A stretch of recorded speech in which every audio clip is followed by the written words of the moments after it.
Vous êtes un gourmet, on vous connaît cuisinier, on aura l'occasion de toute façon de parler de tout ça dans un épisode qui vous sera consacré, hein, papy, Ah ouais, avec super. vous. On vous attend Merci en beaucoup. Lorraine. On attend ça avec impatience. Voilà, on pourra tourner chez vous, ce sera magnifique, on parlera Mirabelle et tout ça. Ah bah oui. Mais pour l'instant, je sais que vous êtes particulièrement un amoureux des asperges, qui est un bon produit de saison. Et Oui, c'est l'occasion, dans cette petite conserve de papy, de nous donner peut-être une petite recette, quelque chose que tout oui. le monde pourrait se Oui, c'est partager vrai que aujourd'hui. j'apprécie, les asperges, mais je crois qu'il y a beaucoup de gens, et d'ailleurs de chefs de chefs, de cuisiniers qui aiment les préparer. Et c'est vrai qu'on est en pleine saison, donc j'ai pensé un peu à des asperges blanches, Ouais. plutôt façon brunch, oui. Pourquoi Je prends façon la brunch? recette, hein, je prends la recette en même temps. Oui, oui. Bah, donc des asperges blanches où donc il faut bien sûr d'abord alors il faut des asperges qui soient grosses mais pas non plus trop, pas trop fines. Il faut ce qu'on appelle des belles asperges bien droites et ensuite qu'elles soient bien fraîches aussi.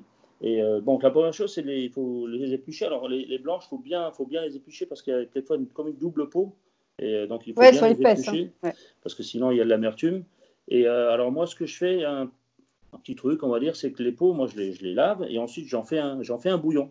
C'est-à-dire, je les cuis dans de l'eau salée et pendant une quinzaine de minutes. Et ensuite, j'égoutte, bien sûr, je récupère l'eau. Et c'est dans cette eau d'asperges, dans ce bouillon Ouais. d'asperges que je vais cuire mes asperges que j'ai lavées, bien sûr, épluchées, lavées. Et dans de l'eau salée pendant quelques minutes. Alors, ça peut en être 4-5 minutes suivant la grosseur, mais bon, il faut qu'elles soient fondantes, un peu croquantes. Le but, c'est de tout de suite les ressortir dans de l'eau glacée pour arrêter la cuisson, pour les fixer, qu'elles soient bien brillantes. Mais bien sûr, tout de suite les ressortir pour éviter qu'elles se gorgent d'eau et aussi si on veut envie de les servir chaudes ou tièdes, on les sert en direct. Ou sinon, si on a envie de les servir froides, on les laisse reposer en les mettant en les épaulant sur un linge ou sur du papier absorbant pour que s'égoutte bien. Voilà, donc ça c'est pour les asperges. On peut aussi les cuire à la vapeur si on veut. Le but, c'est de les garder le plus naturel possible. Donc, une fois que ça c'est fait, je fais une vinaigrette. Alors, une Ouais. vinaigrette, je la fais avec 2 huiles et 2 vinaigres. Donc, de l'huile d'olive et de l'huile de sésame, j'aime bien. Alors, plus d'huile d'olive, 2 tiers, 1 tiers. Ah, comme Un Jacques, vinaigre. il aime bien, Jacques Maximin, il aime bien mélanger aussi, je vois que Ouais, ça. ouais, on aime bien ça, nous. Oui, oui, c'est vrai on aime bien les mélanges.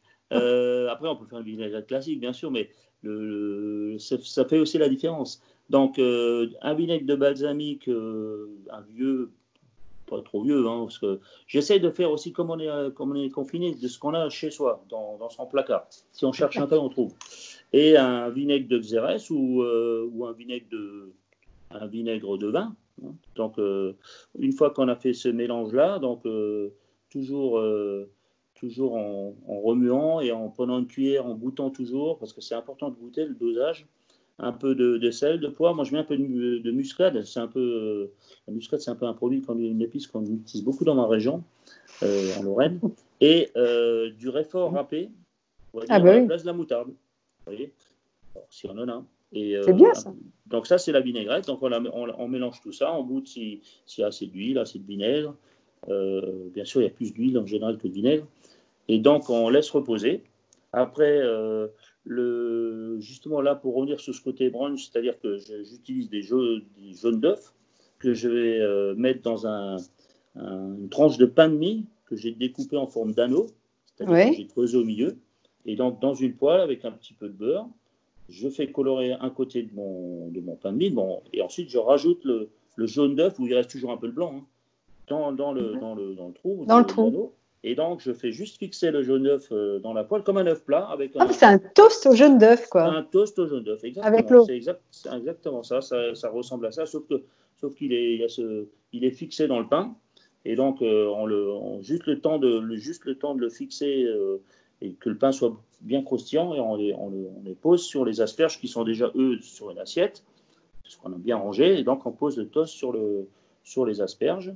Ensuite, moi, j'y rajoute, donc, vous voyez, côté œuf, croustillant, le pain, les asperges.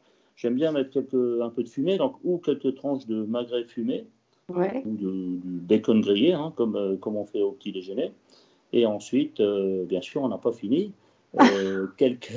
Si on a quelques copeaux de fromage de comté ou de gruyère, ça peut être très très bon avec. Et ensuite, on prend cette vinaigrette qu'on a faite un peu avant et on en met un peu bien sûr sur les asperges, on les enrobe bien et un peu autour de l'assiette. Et on finit avec quelques pousses de salade, roquette, mesclun ou un peu d'herbe comme de l'estragon ou du basilic, pourquoi pas, avec un zeste d'orange et de citron pour voilà, donner du peps et de la fraîcheur. Ben, c'est magnifique. En tout cas, c'est bien complet pour un déjeuner. Tout ça, on accompagne ça avec un petit café, un jus d'orange. Un plat brunch, déjeuner, mais qu'on peut manger à midi, après, plus tard, ou même avant, parce qu'il y a l'œuf, il y a le croustillant. Et ça peut être une belle entrée aussi. Et franchement, c'est pas très compliqué. Non. Après, on n'a peut-être pas toujours les mêmes produits, mais on peut. Le but, c'est aussi de donner des idées, mais ensuite, pourquoi pas mettre un peu de saumon fumé si on en a envie à la place du bacon, ou tout simplement juste le croûton avec l'œuf et les asperges, ça marche bien avec la vinaigrette. Moi, je trouve ça parfait. En tout cas, c'est quelque chose que je vais faire. Et j'espère que les gens ça va être très bon. Et il y a un peu ce côté original quand même qu'il faut donner, qu'on a envie de donner. Dans la vinaigrette, par exemple, dans le mariage. Oui, non seulement il n'y a pas beaucoup de temps pour le faire, mais en plus on a le temps pour le coup. Hein. Donc, ouais, pour le coup, on n'a plus d'excuses. Si on ne le fait pas maintenant. On peut, bien sûr, on peut aussi envoyer après la recette, donner la recette à ses amis, à sa famille qui sont autre part. Mais c'est l'idée, hein, c'est de partager. Voilà, ça va être le geste. Allez, partagez. Voilà, je partage. Merci Michel Roth. À très vite alors. Très vite. On se voit très très vite. Et bonne dégustation. C'est gentil. À bientôt. Au revoir.